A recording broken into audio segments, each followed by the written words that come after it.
Sean todos bienvenidos otra vez a su podcast Tranquilazo de Confianza. Aquí tipo tranqui. El día de hoy me encuentro en compañía de Ángel Briceño desde Chile.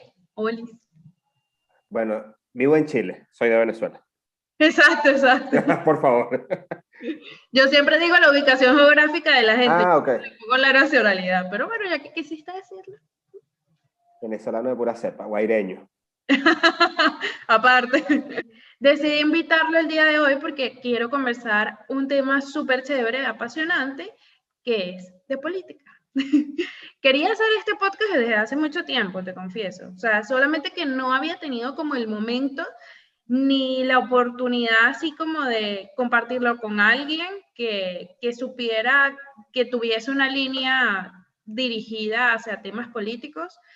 Y tampoco sentía que era como la onda del podcast, ¿sabes? Porque es como un tema un poquito intenso, yo me pongo bien intensa. Yo creo que es más eso que no era el tema, o sea, no es tu tema del podcast, porque, o sea, el momento, o sea, Latinoamérica vive, o sea, y el mundo vive momentos políticos diarios que, o sea, da para hacer 10 capítulos, 1000 capítulos. Exacto.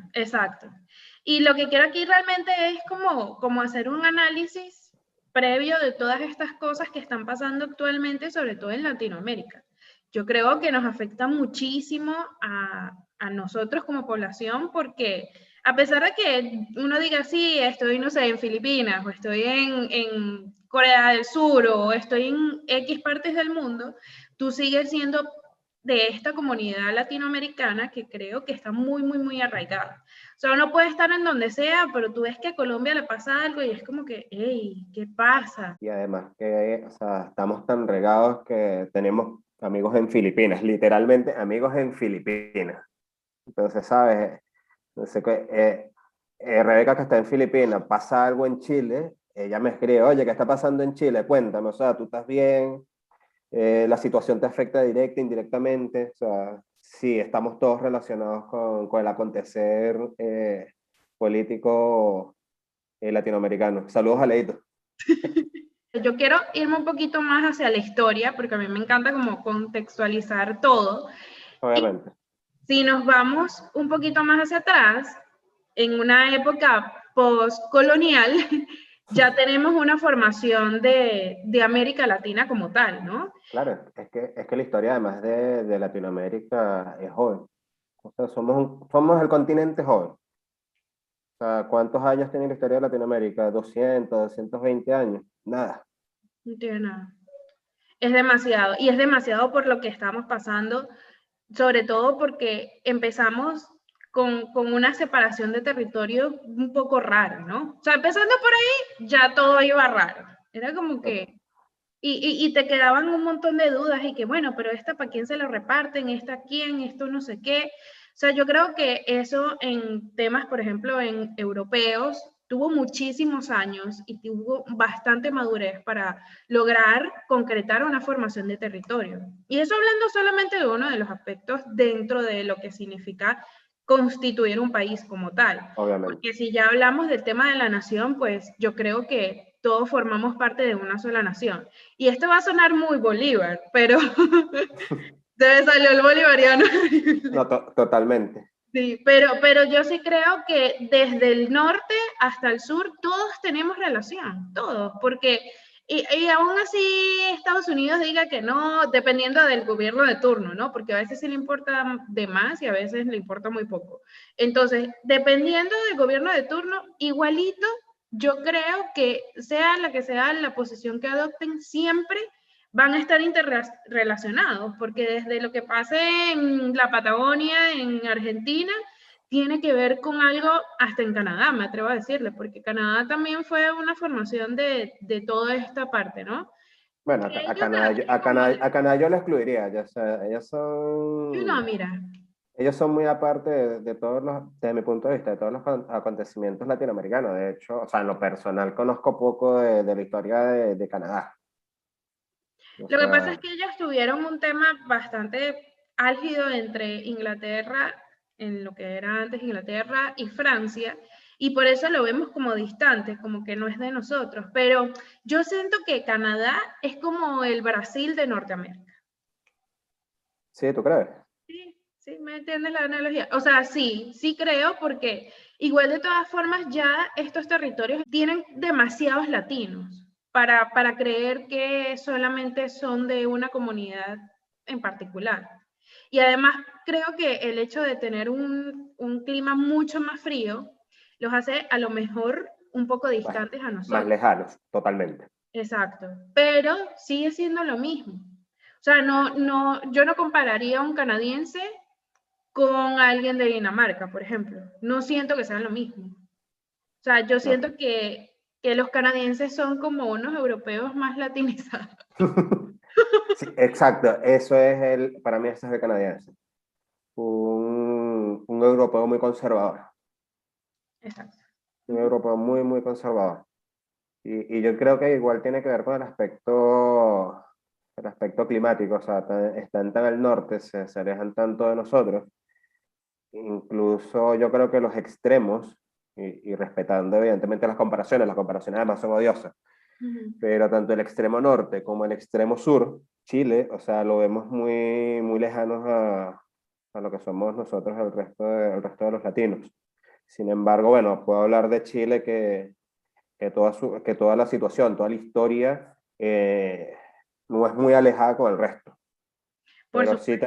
pero sí tenía esa creencia, lo lejano era por el tema climático, sobre todo. O sea, es más común hablar sobre Argentina, Bolivia, Perú, que hablar de Chile, o sea, en cualquier aspecto. Es Sí, más común una persona, no, conozco Bariloche, conozco Mendoza, conozco Buenos Aires, es decir, conozco Santiago, conozco Temuco, conozco Villarrica. sí, sí, sí. Es que creo que es por eso, ¿no? Porque están como en un opuesto. Pero Ujú. eso igual los hace parte de toda América. América, somos América del Norte, América del Centro, América del Sur. Eso quiero aclararlo porque el tema, cuando uno llega a Estados Unidos, que siempre te dicen que son americanos y no sé qué, se refieren como ellos mismos nada más. Y no, americanos somos todos. Claro, y de hecho Todos. son los Estados Unidos de Norteamérica.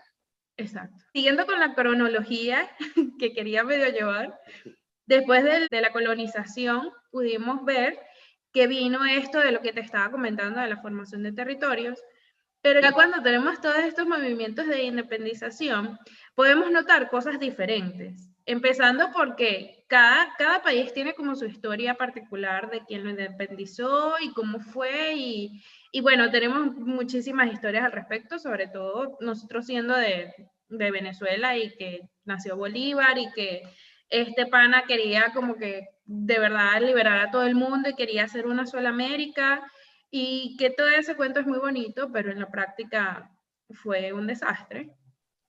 Sin embargo, él llegó constituyendo un montón de cosas que había aprendido desde Europa. Claro. Entonces, claro, nuestra influencia viene desde ahí, sin duda. Y ya con la formación de estas cosas empezaron a la independencia de los territorios, pero no solamente eso, sino también los gobiernos autoritarios, que creo que en este punto es bien importante porque sabemos que como comenzamos, también terminamos, ¿no? Hay un dicho que dice así, ¿sabes cómo va a terminar? Por cómo comienza. Entonces, si nosotros empezamos, ay, sí, ya somos libres, ya nos liberamos del yugo español o del yugo portugués o del que sea, y ahora vamos a hacer una dictadura. Que en ese momento se creía que era como la mejor opción, ¿no? Pero empezamos siendo una dictadura. Bueno, de hecho, o sea, si estamos hablando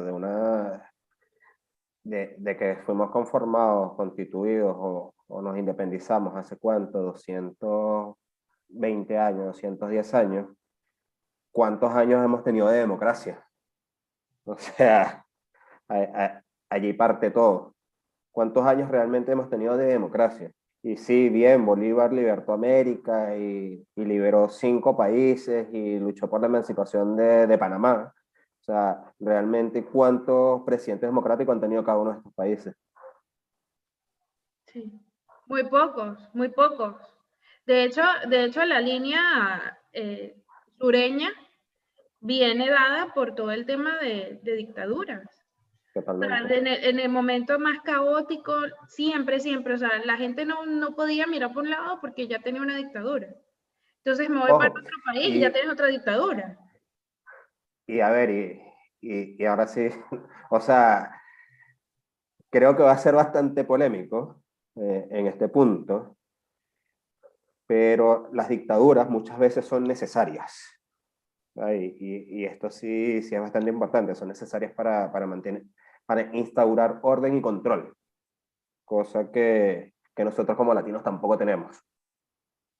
Y capaz hasta amor por nuestras cosas, por nuestra patria, por nuestro país, por nuestros hermanos. O sea, no tenemos esa cultura de arraigo, o sea, más allá de decir, en el caso de nosotros, yo me siento más venezolano que la arepa, soy más venezolano que Bolívar, pero realmente no tenemos un amor a Venezuela. O sea, nosotros en estos distintos países que hemos migrado, que hay mayor control, mayor fiscalización en muchas cosas, hacemos cosas, cumplimos las leyes, al final del día, cosas que no hacemos en nuestro país. Ujú. O sea, respetamos una luz en un semáforo, respetamos un paso peatonal, no nos soltamos la fila cuando vamos a hacer alguna compra, algo, ¿sabes? No existe esa viveza criolla. Y por eso yo creo, o sea, y para puntualizarlo en el caso de Venezuela, y ahí lo amplío, creo que las dictaduras también son un mal necesario al final del día. La dictadura en el 1810, 1811 fue necesaria para poder mantener un control, o sea, para poderle decir a los españoles, mira, aquí mando yo, ¿sabes? O sea, aquí mandamos nosotros. Y nosotros somos lo que vamos a decidir el futuro de este pedazo de tierra al final del día, que se llama Colombia, Venezuela, Gran Colombia, o sea, el nombre que le hayan querido poner en su momento. Claro. Pero sí fue necesario para instaurarnos como nación, como continente al final, como una patria libre, diría un filósofo ya fallecido. Gracias a Dios. Sí, sí, y justamente después de ahí, ok, ya pasamos el tema de las dictaduras, ya cada país como que logró su autonomía y empezaron como a empezar a hacer su vida, pues. El tema fue que este plancito de llegar y hacer dictaduras como que a la gente le gustó, ¿no? Como que, no, aquí no están haciendo lo que yo quiera y si hacen lo que yo quiera, entonces sí nos va a ir mejor. Y eso le empezó a gustar como todo el mundo, porque si vemos, cada país de Latinoamérica tiene un dictador. Empezando, no sé, por Pinochet, Noriega, un montón de dictadores que podemos ver en la actualidad y podemos debatir muchísimo de lo bueno que dejó, lo malo que dejó o lo que sea, pero al final de cuentas siempre que hicieron como ese poder para decir, no, es que a mí no me están dejando trabajar. Yo me voy a eliminar a esta gente y yo voy a empezar a hacer lo que a mí me dé la gana. Tal cual. Que eso es ser autoritario y que eso, si lo vemos realmente, no está bien. Ahora, de que si la democracia funciona, también es otro tema debatible, pero... Es otro tema que mejor para otro podcast. Exacto. Siempre se ve como este plan, no solamente de querer ser autoritario porque tú quieres sacar al país adelante, no. Tú quieres ser autoritario porque tú no quieres una competencia, porque quieres eliminar a los otros como te da la gana, porque te parece que instaurar tu sistema es mejor y no siempre es así, y un montón de cosas que no necesariamente son buenas. Entonces, tomar el control de un país completo y que la gente te lo permita, que creo que es la parte más importante, ¿no? No es solamente el llegar y decir como que, bueno, yo voy a hacer esto porque a mí me da la gana, sino que la gente te Pero a dé ver, el derecho. o sea, hasta qué punto te lo permiten, porque tenemos, o sea, la dictadura es una sola, indistintamente del color político, de cuál extremo esté, independientemente de eso, la dictadura es dictadura. Pero hay dictaduras que llegan por forma militar y hay dictaduras que al final llegan de forma democrática. O sea, entonces a veces la gente decide cómo vivir. Claro. Y Bueno, la gente se deja manipular.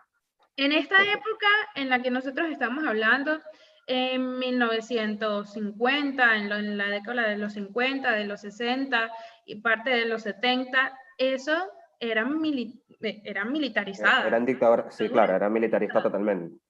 Ahora, en esta época en la que nosotros estamos viviendo, pleno siglo XXI, año 2021, post-pandemia, estamos viendo un montón de acontecimientos que están resurgiendo y que básicamente es de estallidos sociales por culpa de un sistema completamente absuelto y que ya no sirve para nada, y otras reacciones en varios países que uno se queda como que, ¿y esto qué? O Porque sea, eso es lo que yo siento cuando yo veo a México, cuando yo veo a El Salvador, cuando yo veo ciertos países, me quedo como que, ¿estamos en la vista de qué? O sea, mira, realmente ahorita en este siglo, en esta era, nosotros no estamos a la vista, a lo mejor de lo que podemos llamar de ni de derecha, ni de izquierda, ni de dictadura. Estamos ante un nuevo sistema que está ocasionando caos.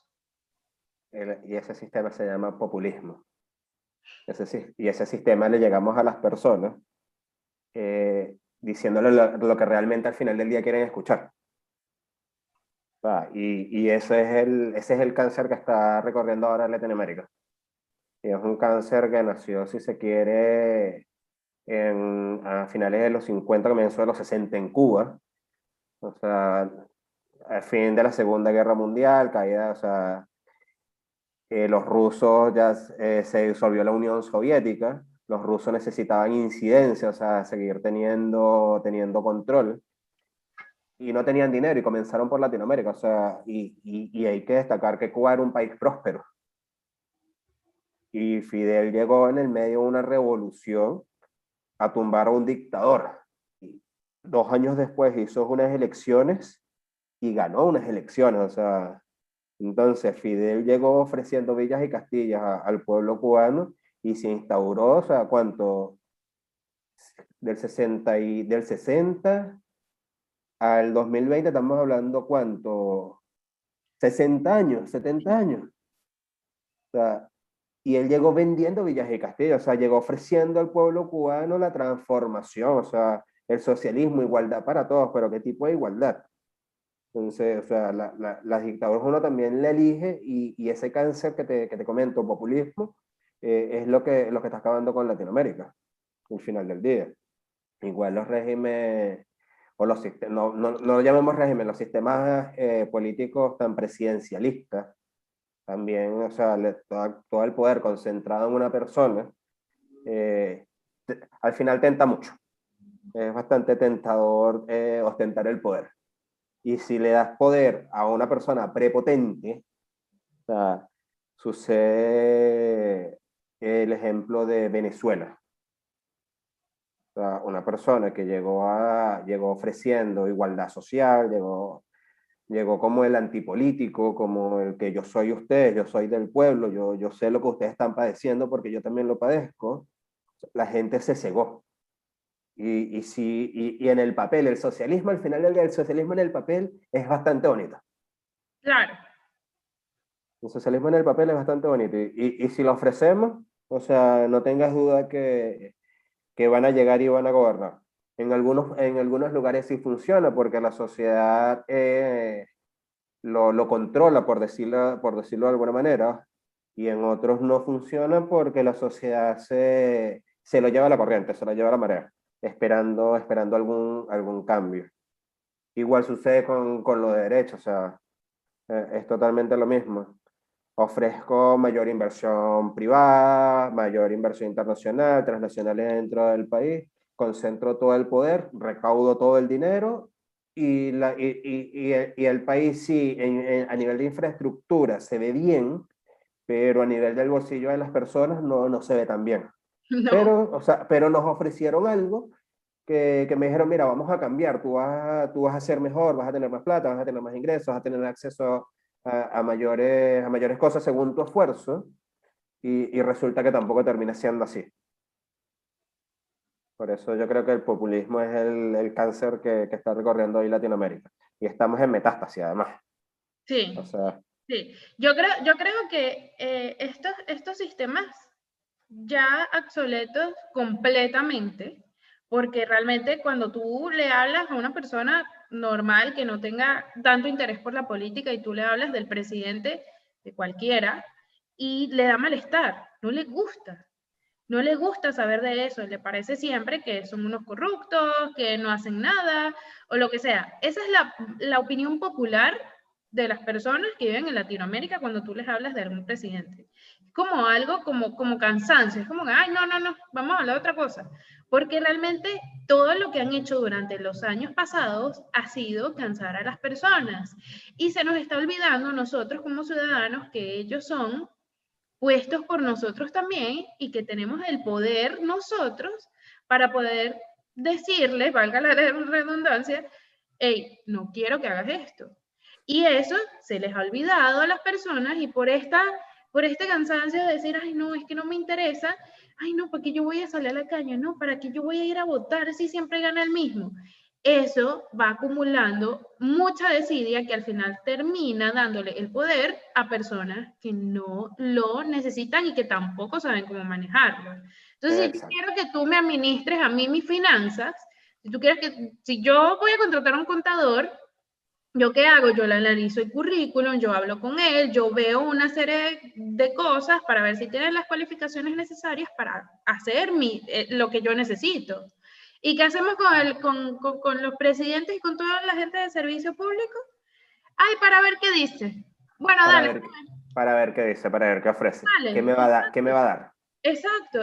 Entonces, si nosotros no empezamos a pedir cosas diferentes, no nos van a dar cosas diferentes. Entonces, el cambio real, que siempre he creído, tiene que venir desde aquí. Pero ¿a quién necesitamos educar? A la gente. ¿Y cómo educamos? Si nosotros no tenemos la infraestructura para decirle al mundo, mira, realmente tienes que ponerte a leer sobre política internacional para ver si por lo menos entiendes un poquito de lo que quiere hacer él en el momento en el que trae a médicos cubanos, por ejemplo. Porque eso fue todo un tema aquí en Panamá. Y se lo tenían bien calladito, porque es que si a ti te mandan médicos cubanos, eso se llama intercambio. ¿Qué estás dando tú? Claro. Entonces... Claro, pero al final las personas, o sea, ay, estoy recibiendo medicina de primera. O sea, me están atendiendo gratis. O sea, al final no le interesa, al final lo que buscan es el beneficio en este caso de la salud, sin saber que estamos dando nosotros como nación a cambio. O sea, intercambio de qué, de dinero, intercambio de estudiantes, o sea, tú me traes estudiantes para acá, yo te lo mando los míos para allá, o sea, no sabemos al final cuáles son esos acuerdos al final políticos que están haciendo. Sí, y que también hay que tener en cuenta que los modelos políticos se venden. Los modelos políticos también son un medio de ingresos para una nación. En este caso podría ser Cuba. Cuba vende un modelo político, ven, yo te ayudo, yo te asesoro, yo te hago, yo te voy poniendo, y eso es una manera también de mantener. Porque es que, ¿por qué? Si estamos viendo en Latinoamérica que nos están vendiendo lo mismo, pero con diferentes nombrecitos, entonces hay que ponerse a pensar un poco realmente qué es eso de dónde viene, ¿no? De dónde están haciendo todo, porque al final ya aquí sí me voy a poner como un poquito más específica, ¿no? Ya estamos viendo un estallido social en Colombia. Colombia, un país que se ha adoptado siempre por ser un gobierno más de derecha, que en las últimas elecciones le dijo que no a un Castro comunista y que realmente les dijeron, ok, vamos a ir por aquí, no porque me gustes tampoco, sino porque no quiero al otro. Y creo que eso hay que definirlo bastante porque ellos tampoco es que querían a Duque y que, ay, bueno, sí, wow, porque tampoco estaban muy contentos con Santos, pero no quieren ver lo mismo que está pasando al lado, que está pasando en Venezuela. Entonces dijeron, ok, bueno, vamos a poner una contraparte aquí para tener más o menos una estabilidad. ¿Y qué terminamos? En un gobierno completamente corrupto y aparte también con actitudes fascistas. Entonces, ¿qué estás haciendo, amigo? O sea, corrupto el que esté libre, el gobierno, el político que esté libre de corrupción, que lance la primera piedra. O sea, Claro. y ahí lo digo con conocimiento de causa, capaz me estoy señalando yo mismo, o sea, dirigente, no, tal cual, dirigente político, ¿cuántos años? 15 años de mi vida. O sea, comencé a hacer política en el 2006 y paré, no voy a decir que terminé, pero paré mi actividad política en el 2016, o sea, ¿cuántos fueron? 10 años más 5 años, o sea, de camino, conociendo, adquiriendo otros conocimientos de otros sistemas. El político que esté libre de corrupción, que lance la primera piedra.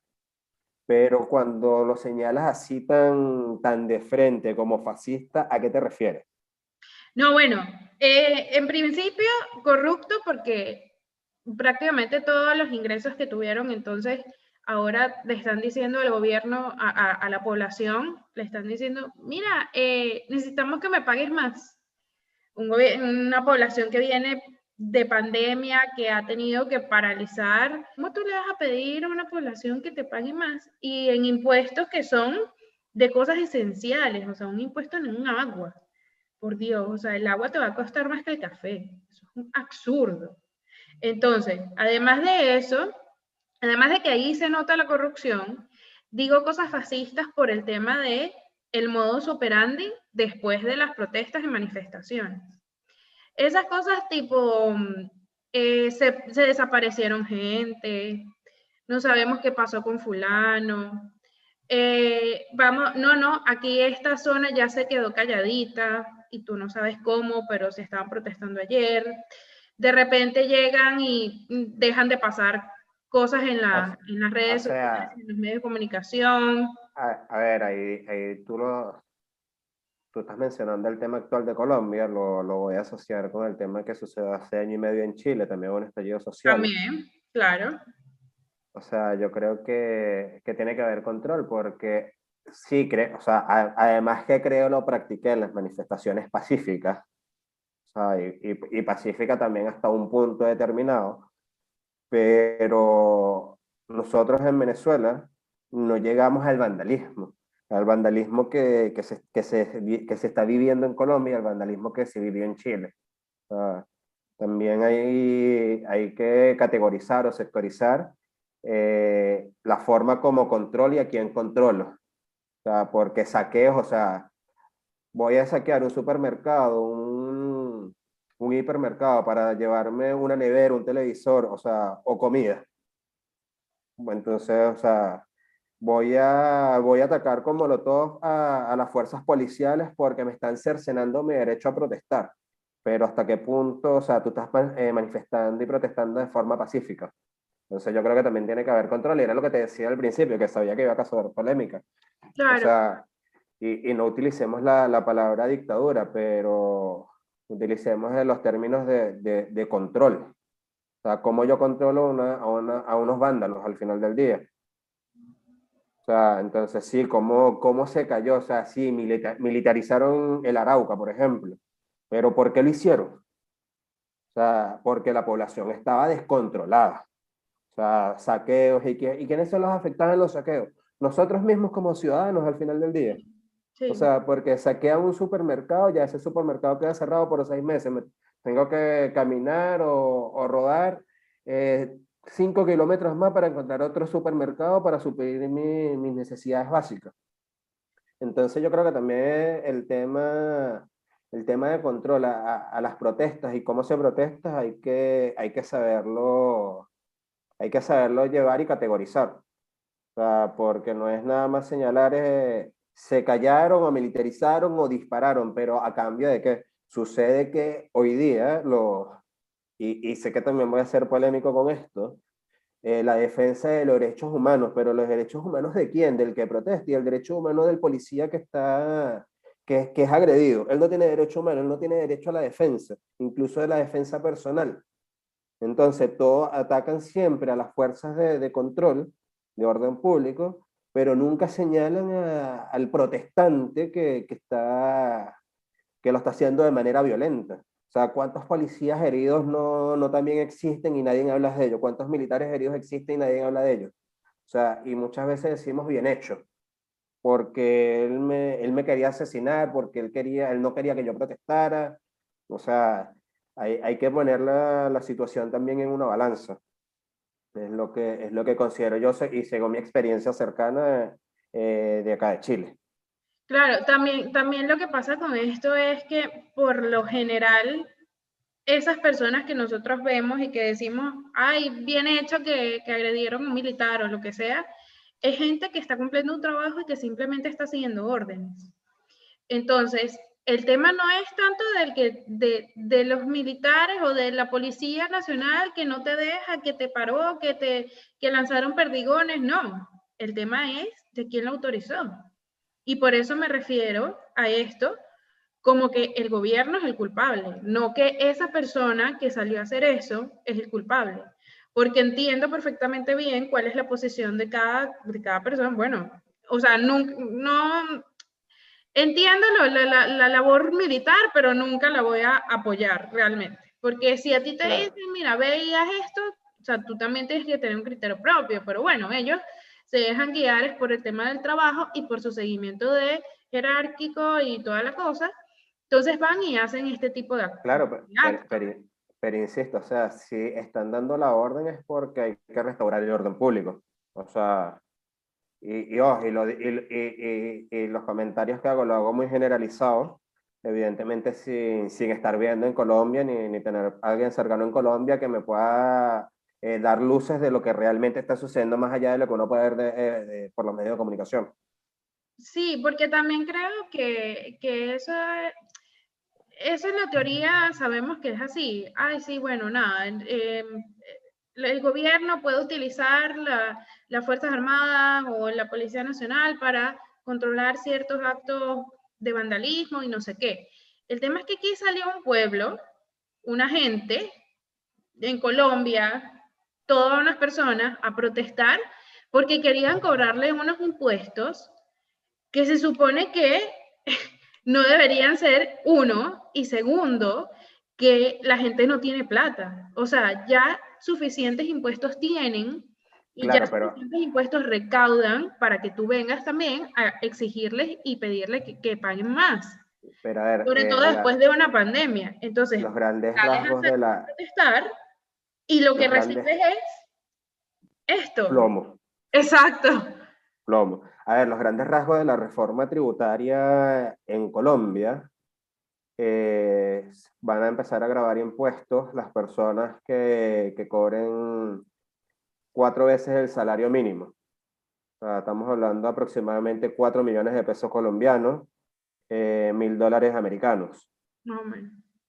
¿Qué ciudadano en Latinoamérica promedio, o qué país de Latinoamérica le tiene sueldos a las personas promedio de 4 salarios mínimos? O sea, yo creo que son muy pocas. Van a empezar a grabar impuestos también los pensionados. Ojo, o sea, el tema de los impuestos sí estoy de acuerdo en ciertos puntos, pero que un pensionado pague impuestos cuando trabajó toda su vida pero ¿cuál es el pensionado que va a pagar impuestos? Uno que gana $1.800 aproximadamente, dólares americanos, estamos hablando de 7, 8 millones de pesos chilenos, perdón, colombianos. Sí. Eh, entonces, yo creo que también están focalizadas las personas que tienen mayor ingreso que puedan subsidiar a través de estos impuestos, que son los más altos que se iban a implementar en la reforma tributaria, que de hecho echó para atrás Duque. Sí, Sí, lo echó para atrás. Estas personas eran las que iban a grabar más impuestos. ¿Para qué? Para seguir subsidiando los programas sociales. Evidentemente, en una economía paralizada, tengo la necesidad de buscar plata al final claro. del día. O sea, porque la economía está paralizada y para beneficiar a una parte de la población, lamentablemente tengo que perjudicar a otra. Lamentablemente. Y tengo que aumentar impuestos en ciertos rubros para poder, o sea, para poder subsistir, porque, o sea, ¿de cuánto va a dejar la deuda interna y externa Duque si no toma estas medidas? O sea, sucedió en Venezuela en el 89. Y aquí un poco lo que estábamos hablando al principio, o sea, la historia de Latinoamérica se repite tanto en todos los países y es tan cíclica que hay una frase que, bueno, tú la conoces, que yo al principio siempre le decía, hace 2 años, al principio cuando comenzó el tema del itinerario en Venezuela. El pueblo que no conoce su historia está condenado a repetirla. O sea, y lamentablemente es así. En el 89, cuando le hicieron el Caracazo a Carlos Andrés Pérez, también fue porque venían de años de regalando, o sea, estamos hablando de 30 años regalando plata, despilfarrando plata, que cuando quiso poner en orden el país y en orden económico, financiero, la gente le dijo, ya va, o sea, yo voté por ti no no para que pusieras orden, para que me siguieras dando la plata que me diste hace 15 años atrás cuando gobernaste, o sea, cuando tuviste tu primer gobierno.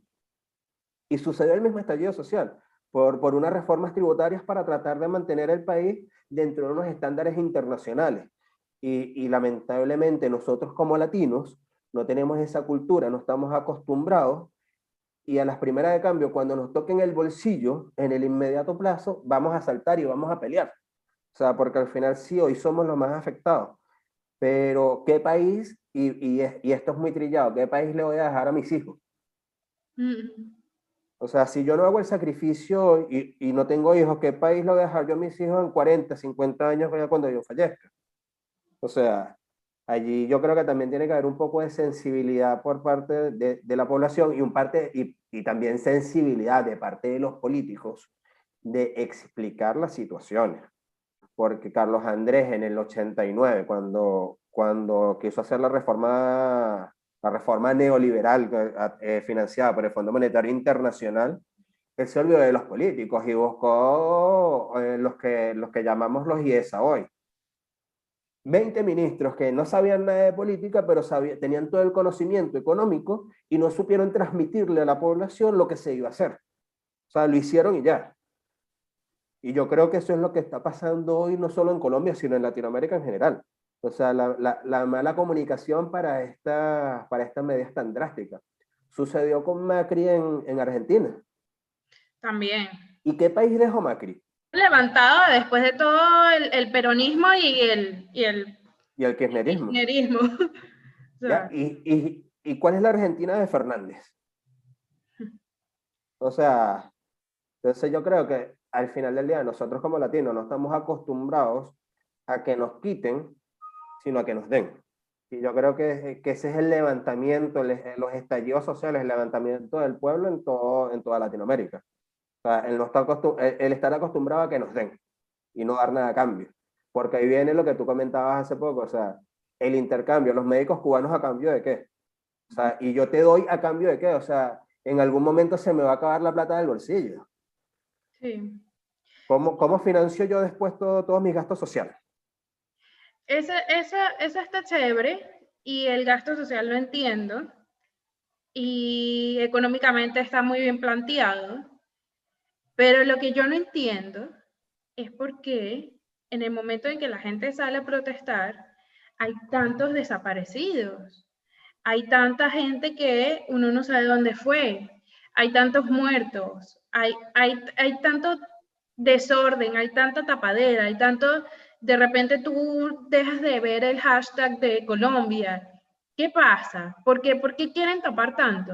Si tú lo que quieres es venderme a mí una reforma y te parece que es la mejor vía para solventar un tema económico, ¿por qué la cambias al día siguiente? Si tú quieres hacer eso y te parece que es la mejor vía y de verdad lo analizaste con un grupo capacitado económico y entiendes, ¿por qué? Lo tienes que cambiar apenas ves que la gente se levanta. Porque son cambios muy drásticos, muy mal comunicados, al final del día. O sea, y para seguir evitando un derramamiento de sangre, mejor echarnos para atrás, recular, y cambiar y hacer reforma de la reforma. O sea, donde toque más el bolsillo del más necesitado, y toque menos el bolsillo del más pudiente, porque también es injusto que no le voy a tocar el bolsillo al que menos tiene y le va a tocar el bolsillo al que más tiene. O sea, también creo que es injusto en ese sentido. Pero tienen que reformar la reforma y explicársela bien a la población al final del día.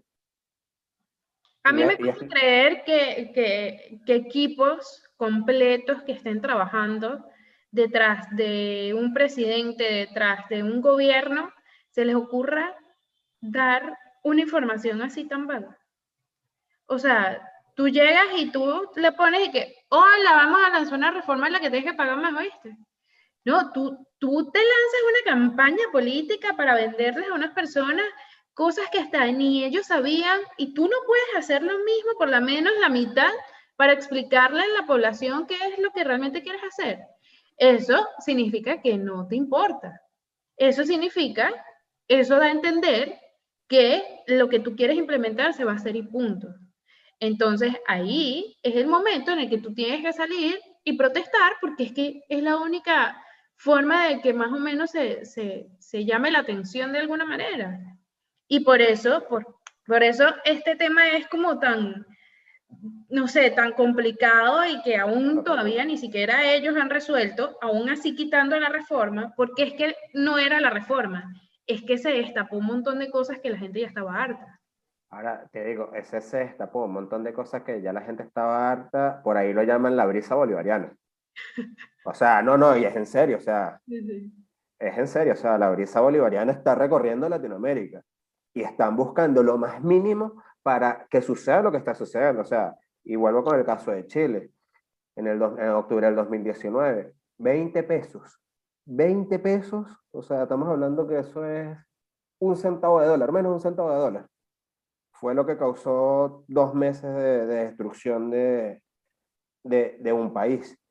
No es que se descubrieron muchas cosas, se descubrieron muchas cosas, 30 años desde la caída de la dictadura de Pinochet, que nadie había querido destapar y le tocó a un presidente de derecha, opositor sí, opositor al gobierno de Venezuela, que le había ganado a Bachelet, amiga de Chávez y de Maduro, o sea, y de todo el socialismo latinoamericano.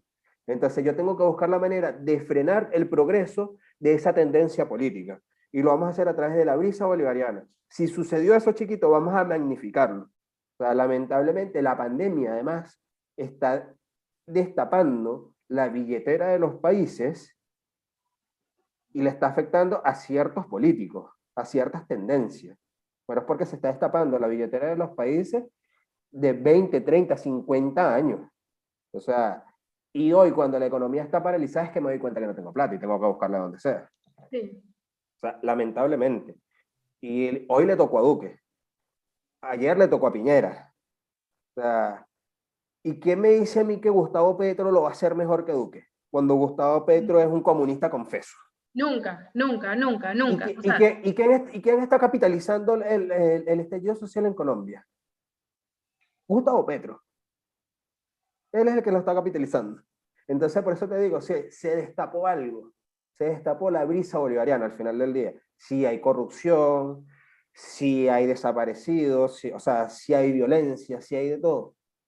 Pero no creamos que, no es que esto que está pasando está destapando todo. No, no, aquí hay un plan. O sea, y hay un plan que lo inventó Fidel. O sea, entonces sí, sí concordamos en que a lo mejor Trump estaba loco, pero no tan loco al decir que todas las cosas que pasaban eran vendidos por la izquierda y que to, obviamente venía to, del to, socialismo.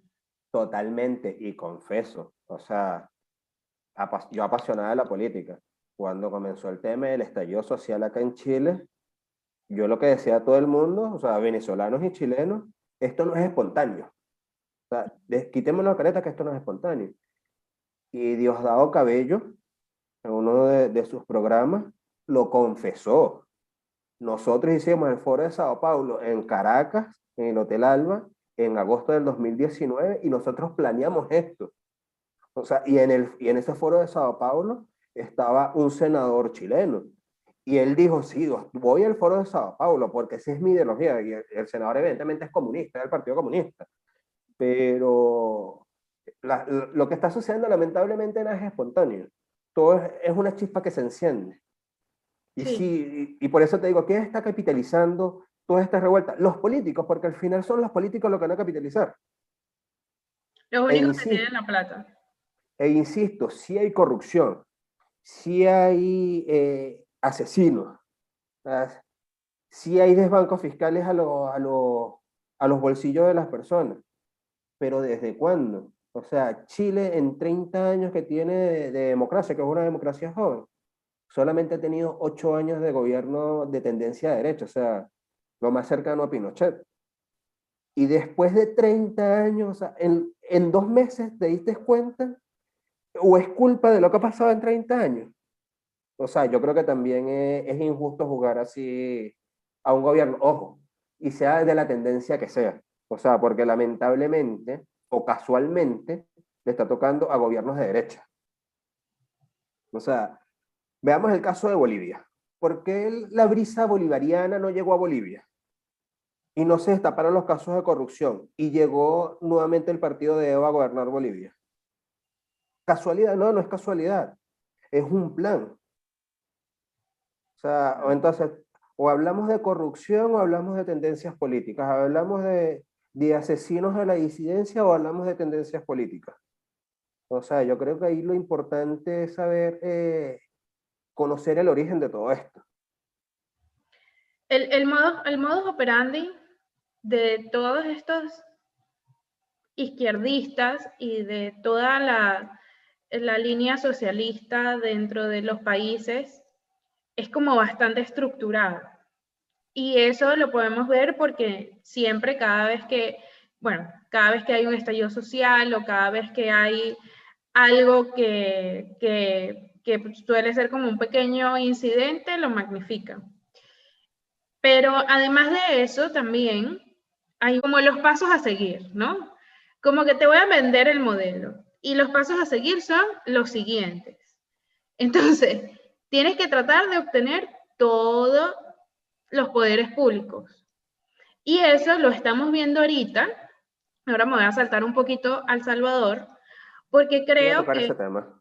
creo que es algo importante que reciente, creo que por eso también te dije que tenemos que hablar de esto, porque sí, justamente en El Salvador estamos viendo lo que yo, a mi parecer, por lo que he podido ver, estudiar y analizar, es como el mínimo reflejo de lo que sucede en Latinoamérica. Entonces, obviamente, El Salvador, primero es un país pequeño, nadie lo había como tomado en cuenta hasta en los últimos años, entonces está causando ruido por muchas cosas buenas o muchas cosas malas, dependiendo de la visión de cada quien. Pero sin duda es un país con problemas de narcotraficantes, terroristas, todas esas cositas que tenemos en Latinoamérica que nos encantan, de un montón de una gente que es un grupito que nos quiere asesinar a todos y ya. Entonces, todos hemos vivido bajo la restricción de algún grupo de que porque es que tienes que pagar esto, porque es que tienes que pagar aquello, sea gobierno, sea Mara, sea Tupamaro, sea el nombre que le pongas, todos utilizan como que el mismo encabezado, ¿no? De que te restringen a ti como sociedad y que tienes que tener cuidado porque sencillamente ellos se alimentan de eso. Llega una persona con un perfil un poquito más juvenil, con el tema del populismo que ya comentamos que realmente es el cáncer de Latinoamérica y que además se ha vuelto demasiado, o sea, la gente está orgullosa de que tú tengas un presidente chévere, más que un presidente estudiado.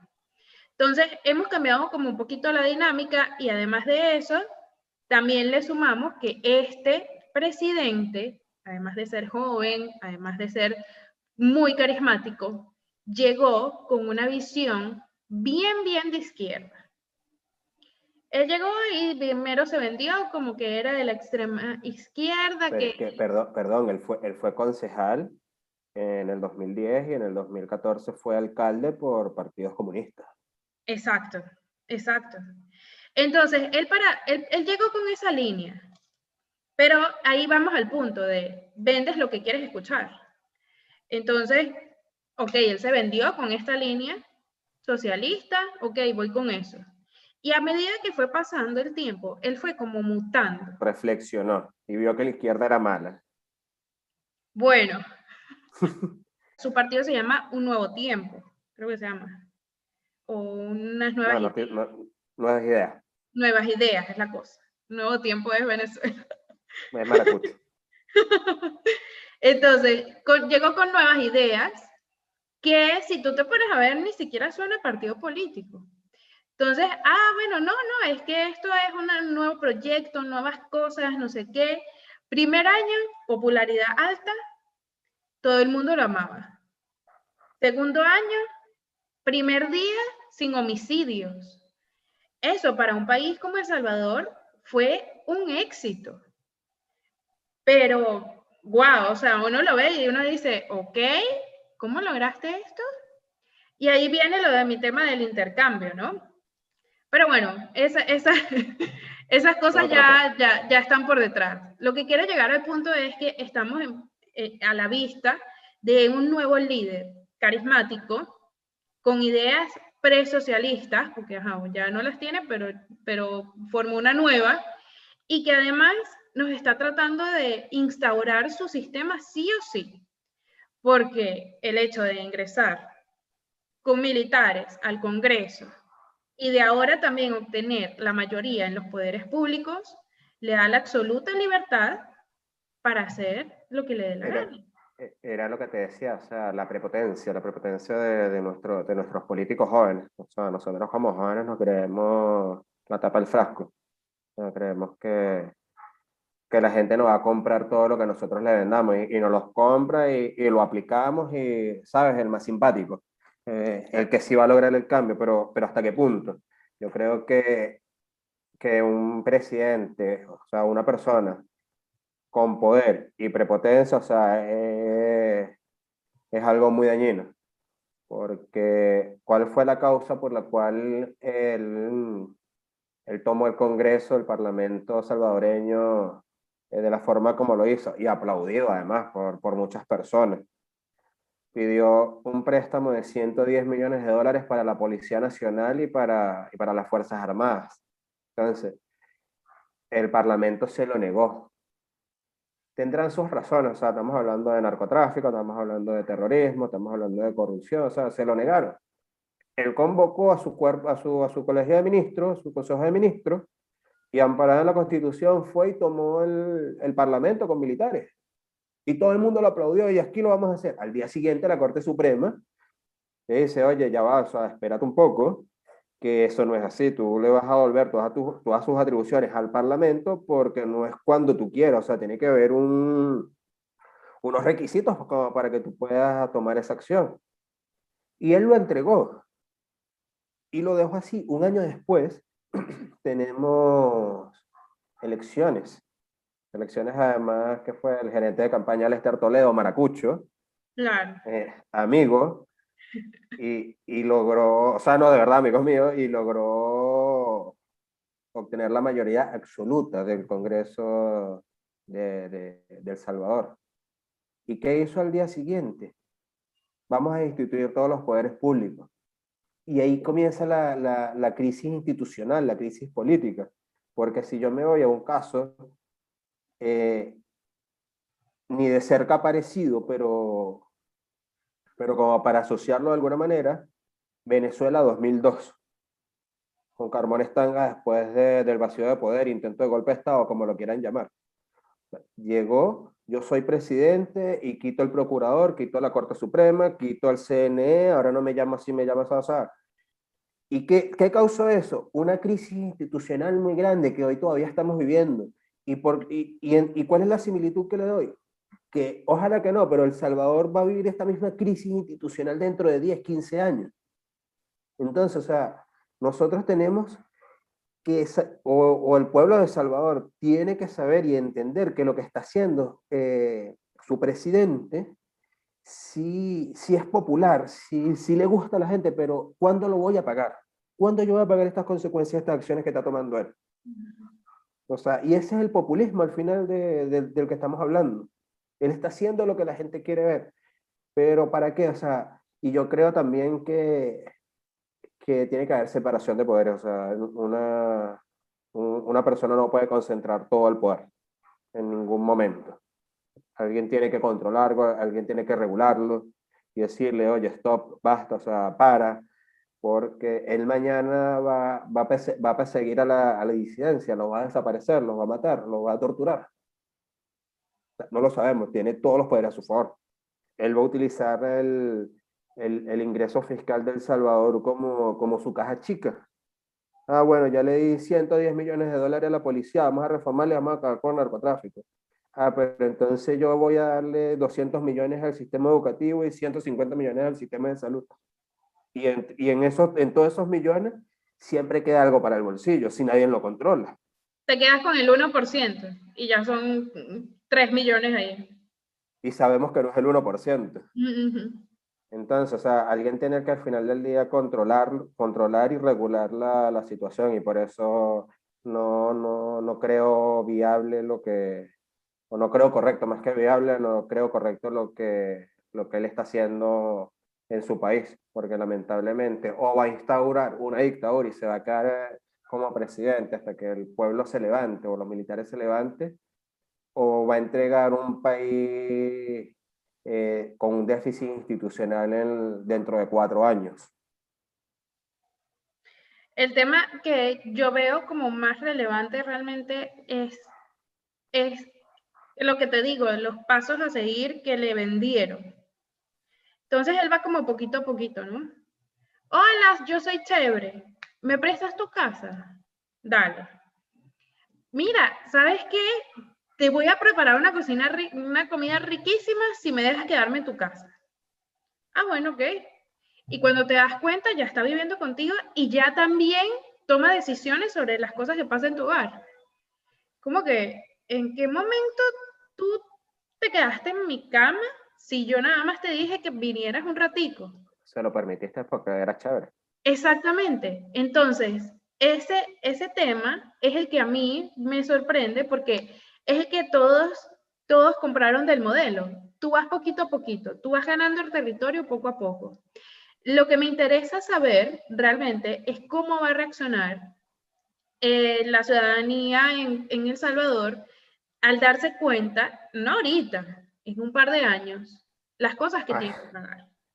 Porque A en el eso momento voy. en el que él estoy segura, antes de que se le acabe el periodo electoral, que ya le faltan como 3, 4 años, él va a llegar y va a hacer hay una parte en la Constitución que dice que no se acepta la reelección bajo ningún deber. Y hay Y otra va, parte que dice que si tú modificas ese artículo, tú vas preso, vas a ser penalizado. O sea, no puedes y no puedes. Entonces, lo que me gustaría ver realmente es cómo él se las ingenia para lograr hacer un decreto o una formulación diferente para poder quedarse más tiempo en el poder.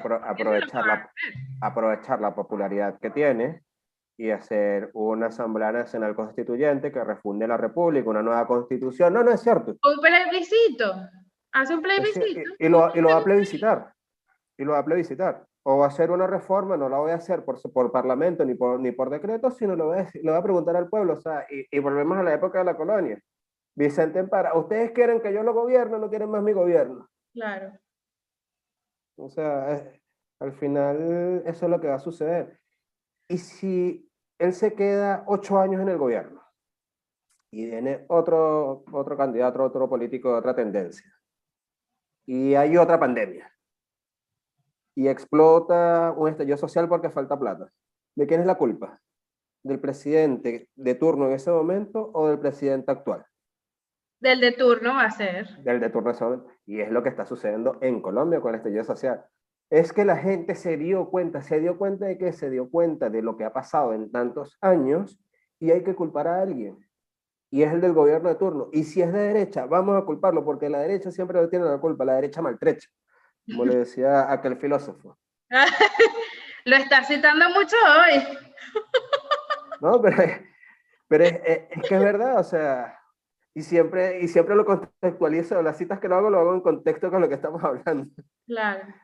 Lo que a mí me parece que, bueno, siento que Colombia va a salir de esta, porque también Colombia es un país muy grande, Colombia ha pasado por demasiadas cosas y yo creo que el pueblo en general está como atento realmente, tiene como un radar un pelín más efectivo de saber más o menos ahí como que qué cosa está mal, ¿no? Y quería también como cerrar con el tema de El Salvador porque, ok, ya sabemos que son dos cosas que se están desarrollando y que vamos a ver cómo surgen. Sin embargo, yo creo que le doy un poquito más de futuro a Colombia que a El Salvador, porque El Salvador, bueno, hay que ver realmente cómo reacciona la población. Si de esa manera nos pudo sorprender en Honduras, ¿por qué no nos puede sorprender a lo mejor El Salvador en un par de años diciéndonos de que mira, no, Me Esta obstiné de conversación, este bicho, es- los mandamos. este No lo podcast lo quiero, sabes. este podcast lo voy a ver cuando salga el presidente de El Salvador o cuando sean las próximas elecciones y Viendo vamos la a, lectura. y vamos a repetirlo para hablar de ese tema, porque El Salvador va a dar mucho a qué hablar.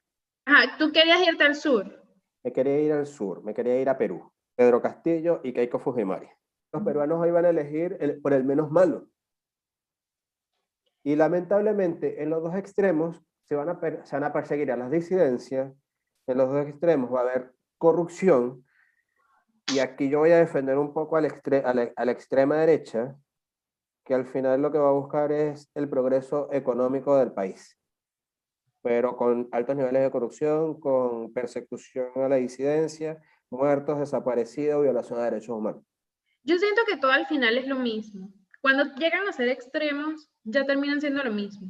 O sea, si nos ponemos a comparar, ¿quién fue para ti peor, Stanley o Hitler? Es lo mismo. Lo- Es lo mismo, lo- solamente que en uno te vendían un discurso y en el otro, pero seguían haciendo absolutamente lo mismo. Totalmente. Entonces, cuando nos vemos aquí ahorita en Latinoamérica, que se la pasan diciendo, no, que este de izquierda, que este de derecha, no es de izquierda o de derecha, es el mismo problema. El problema viene de fondo, el problema viene de esto, desde el inicio que lo que creíamos era que ¿sabes? Este tema caudillesco, que es uno solo el que me tiene que decir a mí lo que tengo que hacer y todos lo seguimos como borregos. Yo siento que, y creo plenamente en la separación de poderes, pero es que realmente yo siento que nuestra población, nosotros como latinoamericanos, no entendemos que hay distintos poderes. Siempre creemos que es el papá el que nos tiene que salvar.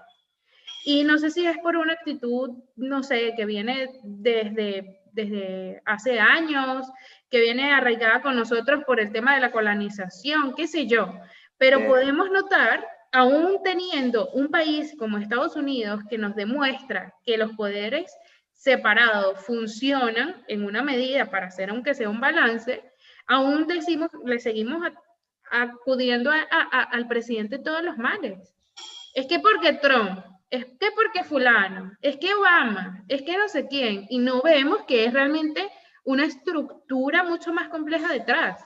Ellos solamente son la cara, ellos son los responsables de esto y esto, pero no son los responsables de todo. Lo que pasa es que en Latinoamérica estamos acostumbrados a los sistemas presidencialistas, o sea, que el presidente es el señor dueño y amo de todo, y es el responsable tanto de lo bueno como de lo malo, más de lo malo que lo de lo bueno. Es que hago la analogía en el deporte. Cuando gana, gana el equipo, cuando pierde, pierde el entrenador. Claro. O sea, el presidencialismo latinoamericano es así. Cuando es bueno, es gracias al Congreso, gracias al tribunal, gracias al presidente. Cuando es malo, es culpa del presidente nada más. Sí. Y yo creo que esa cultura no nos la vamos a quitar nunca. Y viene exactamente desde la época de la independencia de Latinoamérica. Ahorita quiero como ir cerrando el tema, Ujú. pero hay un país que no quiero dejar por fuera porque obviamente todo el tema latinoamericano es bien complejo, pero creo que el que más nos ataca ahorita es Venezuela. Venezuela. Qué caso tan complejo, ¿no?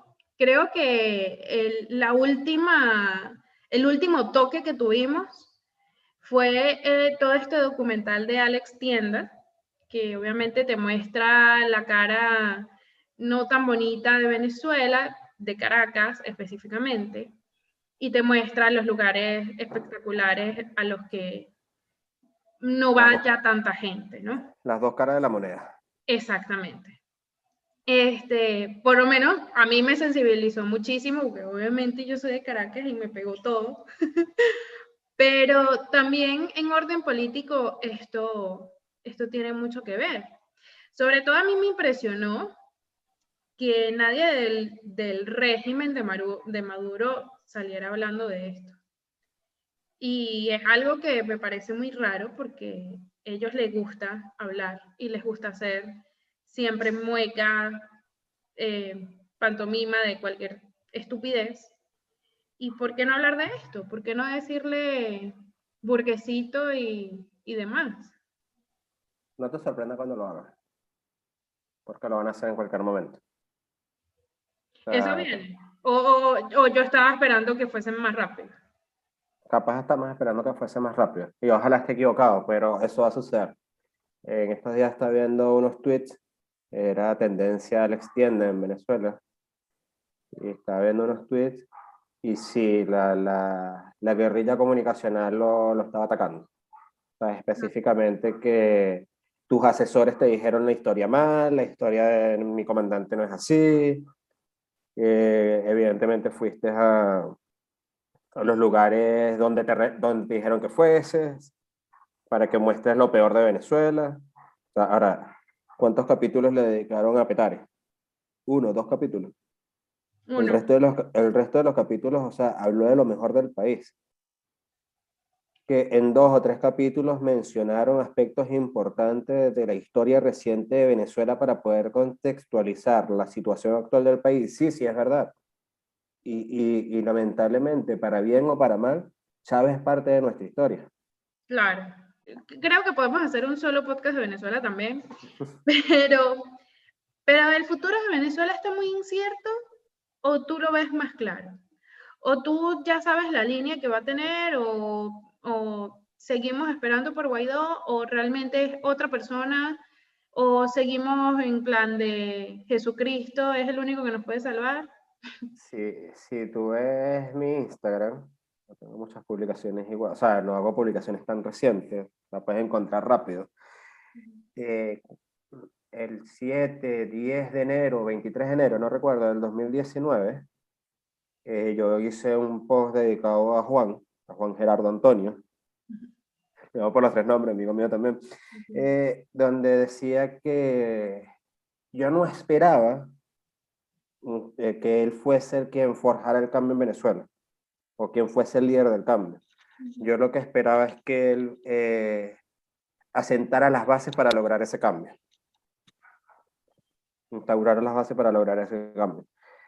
Si es Guaidó, bienvenido sea. Si es alguien después de Guaidó, bienvenido sea. O sea, sí creo que Venezuela va a tener un cambio. Sí creo que, y no sé qué tan pronto va a ser, pero sí lo va a tener. Creo que hay mucha mediación internacional para lograrlo. Veíamos una posición bélica de Trump, que al final quedó en nada. Vemos una posición más pacifista de Biden, que, que creo que puede llegar a buen puerto. También vemos una posición muy radical o muy centrada por parte del interinato de Guaidó y la Asamblea Legítima, como la llaman. Y algo que salió a relucir, que salió a la luz pública hace 2 días, el acuerdo de la salvación de la patria, el acuerdo de salvación nacional. Ahí las condiciones que está poniendo el gobierno interino, Guaidó o la Asamblea, el nombre que le quieran dar, para liberar al país, creo que son muy extremas, como por ejemplo elecciones generales. O sea, una elección presidencial, no creo que Maduro vaya a entregar así una elección presidencial libre y transparente. Igual Juan, o todo el equipo o toda la mesa, la plataforma de la oposición, está hoy entre la espada y la pared, porque está en un gran dilema, porque tiene dos rectores afines, incluso a la Asamblea Legítima del 2015, y decir no voy a una elección es como malcriar desde un niño chico. Pero decir ir a una elección porque los tengo a ellos es como entregarnos al secuestrador. Yo creo que las condiciones que están poniendo desde la oposición son bastante contundentes, extremistas incluso, pero se la están jugando. Y sé que se la están jugando porque el admitir públicamente que quiere iniciar un proceso de diálogo, o sea, que Guaidó, la oposición, diga que quiere iniciar un proceso de diálogo, que el Vaticano, que el propio Papa, leí recién también una publicación donde dice que él está dispuesto a mediar en Venezuela y reunir en Vaticano a Maduro y Guaidó para resolver la crisis de Venezuela, cuando dicen que va a volver el gobierno del Reino de Noruega a ser mediador, yo creo que la cosa va en serio. Si Guaidó lo ha hecho mal, porque otro líder no ha salido, no ha emergido y ha dicho, vamos a hacerlo distinto. Si la gente no sigue a Guaidó, ¿por qué no votaron en las elecciones parlamentarias del año pasado? Claro. O sea, porque no hay condiciones, y no es porque Guaidó lo diga, es porque la gente lo sabe, la gente lo ve. Evidentemente, nosotros necesitamos un líder mesiánico, el que nos diga para dónde vamos, lamentablemente. Pero si mañana están las condiciones dadas, o mejor dicho, si mañana no están las condiciones dadas, y sale Guaidó, que para bien o para mal es la figura de la oposición, la gente va a votar. Si él dice vamos a votar, la gente va a votar. Y la abstención no va a ser el 70%, va a ser el 50%. Porque él movilizó a 30% de la población para que votara. Nos guste o no. Ahora, la negociación que se tiene que hacer con esta gente, porque estamos no al frente de un régimen, ni de un gobierno, ni nada, estamos al frente de unos narcos, estamos al frente de unos delincuentes, o sea, estamos en presencia de una gente que no quiere hacer nada por un país, ellos lo que les interesa es que no los toquen. Eso es lo que básicamente están haciendo. Como que, ¿sabes qué? A mí no me importa, bloquéame las cuentas que tú quieras, hazme lo que te sea necesario, pero yo de aquí no me voy porque este es mi territorio, esta es mi área y punto. Entonces, estamos en presencia de esa gente que obviamente no quiso, no quiere, y no va a querer tampoco hacer nada por la población. No es que, ay, vamos a implementar políticas. No, no, no. Esa gente no está ahí para eso. Está ahí porque saben que no los pueden joder en cierta manera, hasta cierto punto. Esperemos que llegue el momento en el que ya realmente los agarren, pues, en que ya se les haga una implementación de la ley completa, porque sabemos que están cometiendo delitos. El tema es de que, ¿cómo negocias tú con esta gente? Que lo que básicamente lo que quiere es que lo sigan dejando en el poder. Entonces, si tú negocias con esas personas, es decirles, dale, sigue haciendo tu narcotráfico tranquilo, no pasa nada. Lamentablemente en Venezuela, Maduro o el gobierno bolivariano son los cabecillas, son los líderes de un pranato narcotraficante y hoy día creo que terminan siendo víctimas de su propio ejército. Porque, ¿dónde están los generales? ¿Dónde están los coroneles? En la frontera, en los aeropuertos, controlando la entrada y salida de droga, protegiendo a los guerrilleros, protegiendo los cultivos de marihuana, protegiendo los laboratorios de cocaína. Entonces, ellos son los que en cualquier momento, los que van a sacar a Maduro, o los que van a entregar a Maduro, los que van a entregar esa cabeza. Muchos van a salir así, cuando ya se vean entrampados. ¿Cómo salió Noriega de Panamá? Porque, Noriega de Panamá, porque le echaron el pitazo a Estados Unidos. y lo fueron y lo buscaron. Colaboró. Si hubo mucha muerte, si hubo muchos desaparecidos, o sea, porque al final cualquier invasión es como una guerra y mueren inocentes y culpables, lamentablemente. Pero a Noriega lo fueron, lo buscaron y se lo llevaron. Una operación que no duró 48 horas, 30 días, 35 días de planificación, de entrada y salida de funcionarios de la CIA y del FBI, pero 48 horas llegaron el cuerpo élite para buscarlo y se lo llevaron. Pero alguien lo entregó, alguien le dio el pitazo. Porque sabían que si no caía el líder iban a caer todos. Y Claro. el líder se iba a ir, y Noriega se iba a ir a cualquier país del mundo con todo su dinero probablemente del narcotráfico, e iban a quedar los militares de bajo rango o de rango alto, o sea, los que daban la cara, se iban a quedar allí presos, o muertos o desaparecidos. Entonces en Venezuela yo creo que puede suceder lo mismo. O sea, no al nivel de la invasión, que si no sucedió con Trump, no creo que vaya a suceder Con Biden. con no, y ni siquiera con Biden, si no sucedió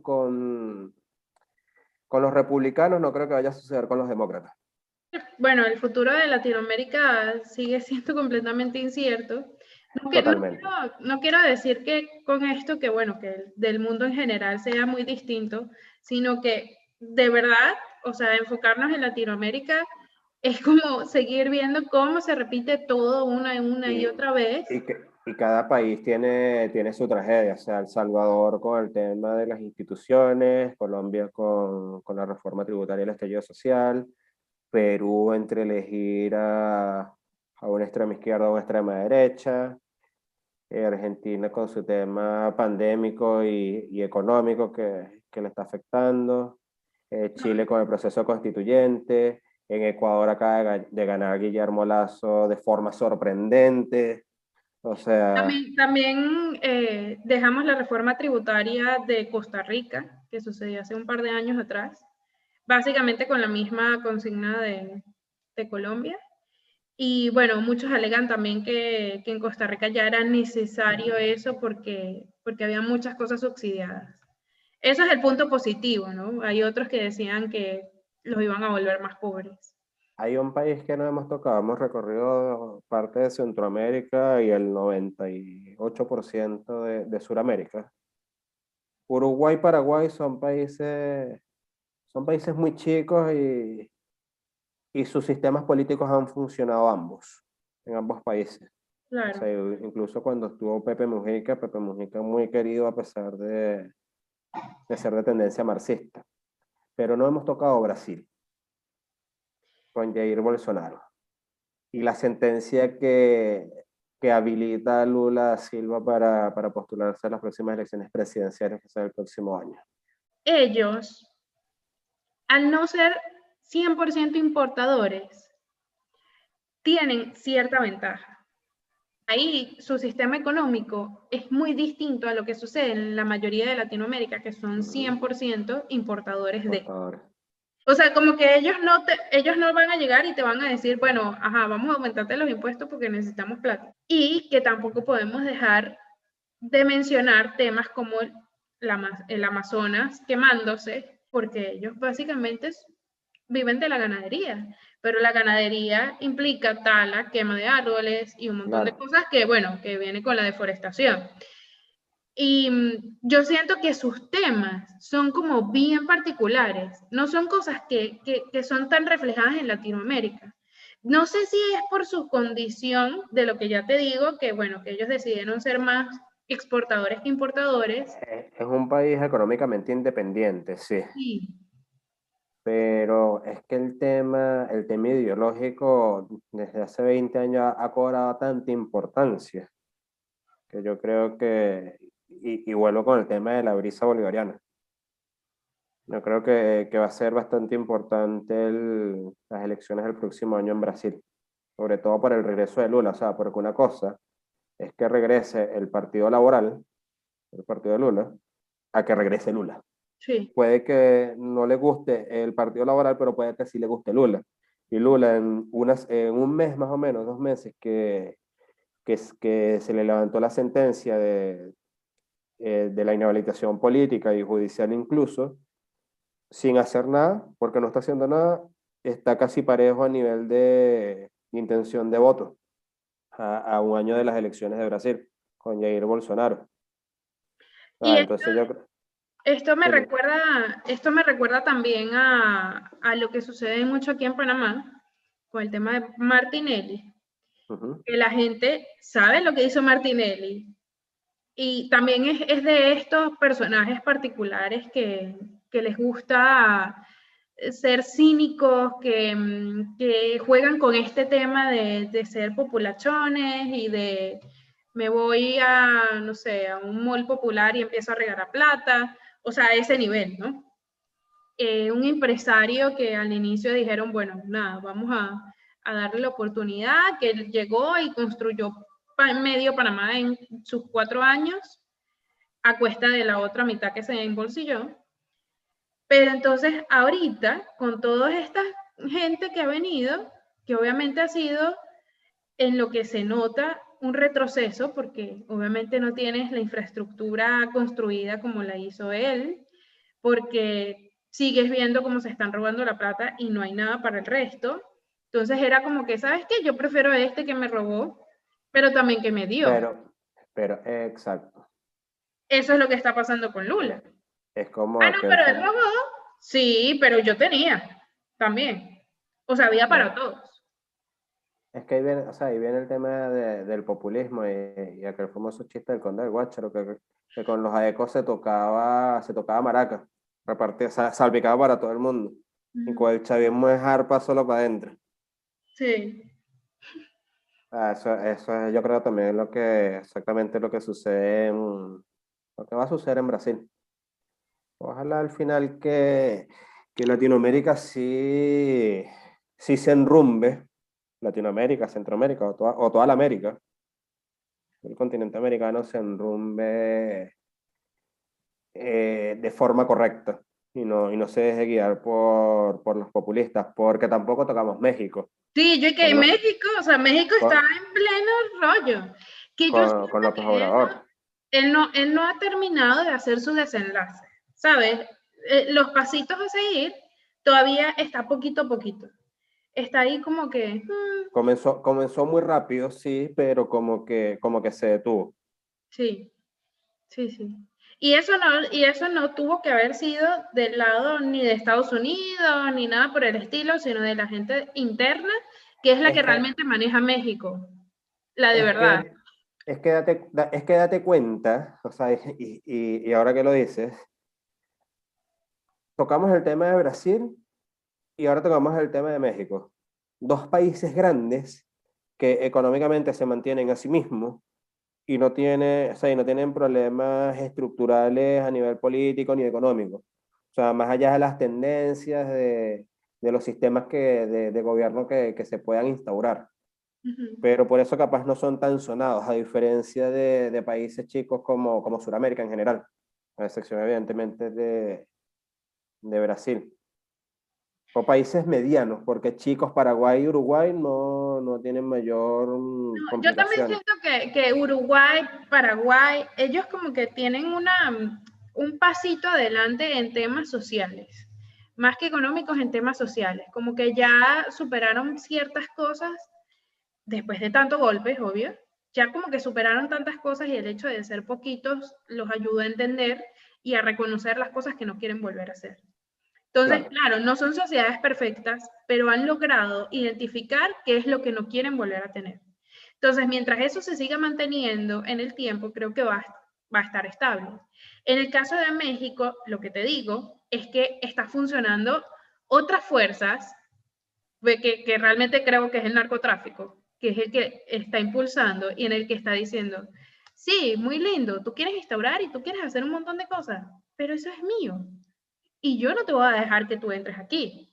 Entonces, lo que no sabemos realmente es la realidad que sucede dentro de México en el momento en el que se ponen, ay, sí, muy bonito, mira el nuevo presidente, ajá, y está un montón de grupos atrás que son los que realmente tienen el poderío de la actividad económica de México que le dicen y que no te vuelvas loco, porque aquí no tienes claro, soporte de nadie. Tú puedes llegar y puedes poner a los militares y toda la cosa, pero yo soy la que tiene la plata. Yo soy el que claro, te va a dar el dinero. sí, pero es que, o sea, bueno, ojalá llegue una persona igual totalmente honesta y que luche en México, particularmente con el narcotráfico. Pero quien sea tiene que estar preparado para la guerra, Exacto. lamentablemente. Quien Es que si sea no, tiene que estar preparado para la guerra. es que si lo negocias, vas a terminar financiándolo. Es que Entonces, no hay negociación alguna. Tienes que estar exacto, preparado para la guerra. exacto. O Sí, sea, y ahí volvemos al caso de Colombia con el Tratado de Paz. Quisieron negociarlo, quisieron hacer un acuerdo de paz y quedó en nada. Cuánto duró ese acuerdo? ¿3, 4 años? Y la guerrilla volvieron los disidentes, o sea, sí, entonces, para luchar contra el narcotráfico hay que estar preparado para la guerra, sí. lamentablemente. O hacer como es este tipo con sendero de luz, matarlos a todos y ya. O sea, Que sí, que y eso es feo, guerra. que... Claro, claro.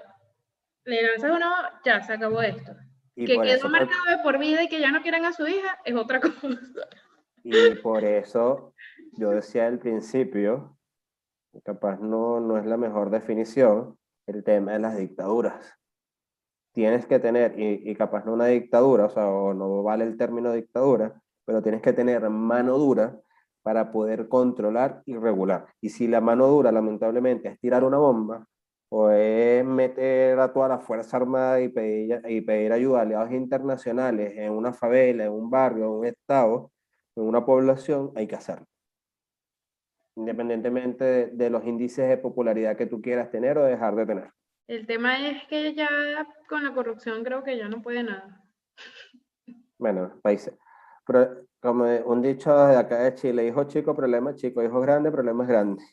O sea, un país tan grande como México y con tanto tiempo de corrupción, o sea, son niveles que... Es que es el mal de Latinoamérica. Parece que nada más aquí se viviera eso. También lo que tú dices como ay, sí, de la viveza criolla y tal. Aquí en Panamá le dicen el juega vivo. Y en el resto de Latinoamérica le dicen como que, ay, que tú te crees más que otro. Y cosas así. Todos tenemos eso. Todos. Yo creo que Latinoamérica le, espero que tenga un buen futuro, que cada uno de los ciudadanos de los países sepan diferenciar entre lo bueno y lo malo. Y de una forma macro, no de una forma subjetiva, porque lo decíamos también al principio, lo que es bueno para mí es capaz es malo para ti. Claro. Depende del punto de vista que lo veamos. Y al final, el bien común, A veces lo independiente, correcto no es lo bueno. exacto, independientemente de la ideología. Los extremos son malos totalmente, a pesar de que yo a veces diga necesitamos algo un poquito más extremo para poder mejorar como sociedad, pero los extremos evidentemente Yo no no. creo eso. Yo creo que sí realmente se puede, sí, en el momento en el que se empieza a educar y en el momento en el que se empiece realmente a invertir en tener personas conscientes y capaces de tomar decisiones de una manera más consensuada, creo que en ese momento vamos a poder tener un cambio. De resto, Totalmente, si tú totalmente, lanzas o una sea, bomba, eliminas todo el narcotráfico y toda la cosa, la gente que va a seguir naciendo va a seguir haciendo lo mismo. claro, Y que va a querer la viveza, va a querer como que, ay, no, bueno, pero... la plata fácil, Exacto. Entonces, ningún país de Latinoamérica se ha puesto realmente a invertir en educación. Es más, mientras peor, mejor. Ay, que no funciona, que no dieron esto, que es que los libros no sé qué. Nadie. No tenemos personas capacitadas un tampoco pueblo para... ignorante es víctima de su propia destrucción. Sí.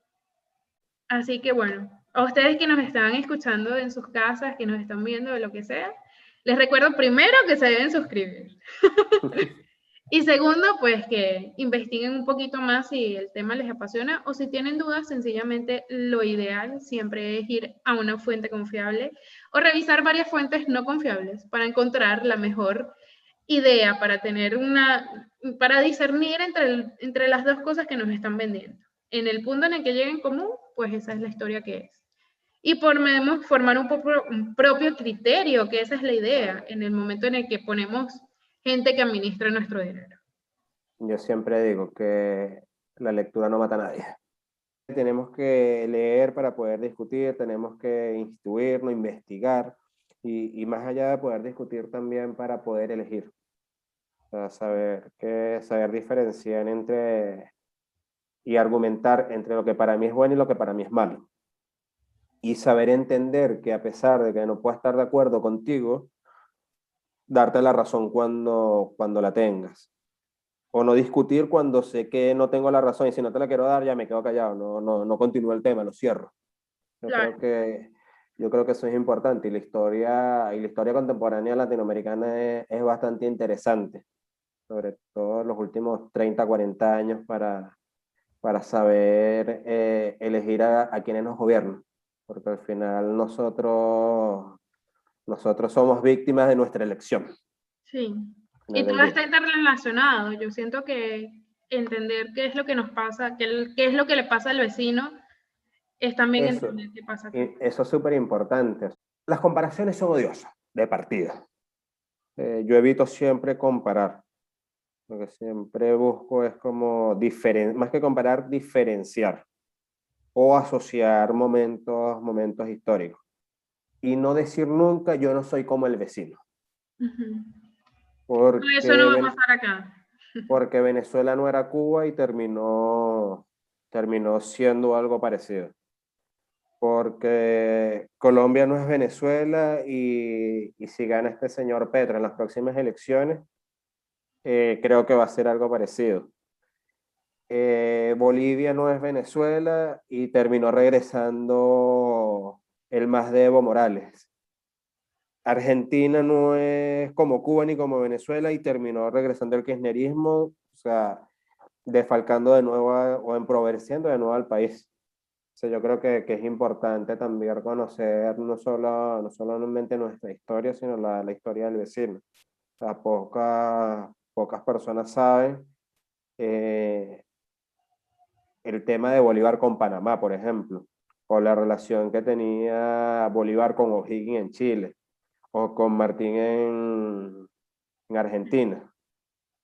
Yo creo que es bastante, la historia latinoamericana es bastante interesante. No voy a decir que bonita porque la historia no es bonita y la historia no le gusta a todos, pero sí es bastante interesante y nos puede dar un reflejo de nuestra situación actual. Ujú. Sí. Mis bendiciones infinitas a Colombia, que salgan pronto de esto. Ellos van a salir, ellos van a salir. Yo sé. El, que Dios ilumine al presidente de El Salvador No. y que Dios bendiga a toda Latinoamérica y nos ayude a enrumbarnos al final. O sea, porque al final tú estás en Panamá, yo estoy en Chile, Adriana está en Argentina, el otro está en Perú, y yo creo que todos de una forma u otra estábamos huyendo de algo con lo que no nos queremos volver a encontrar. Entonces, por Claro. eso, que todos seamos el agente de cambio, que todos demos nuestra opinión bien argumentada, ¿no? para no repetir nuestra misma historia. Y Sí, vuelvo con lo mismo. Un pueblo ignorante de su historia está condenado a repetirla. sí, tal cual. Bueno, Ángel, muchísimas gracias por tu tiempo, por todo este análisis tan maravilloso, por toda esta tormenta de ideas y cuestiones que Gra- tuvimos gra- durante todo este gracias por lo de análisis. Si me dices análisis, me conviertes en analista.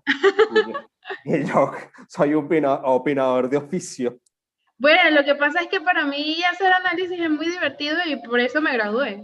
Entonces yo sí realmente soy un analista, así que No, prácticamente analizaste conmigo. gracias.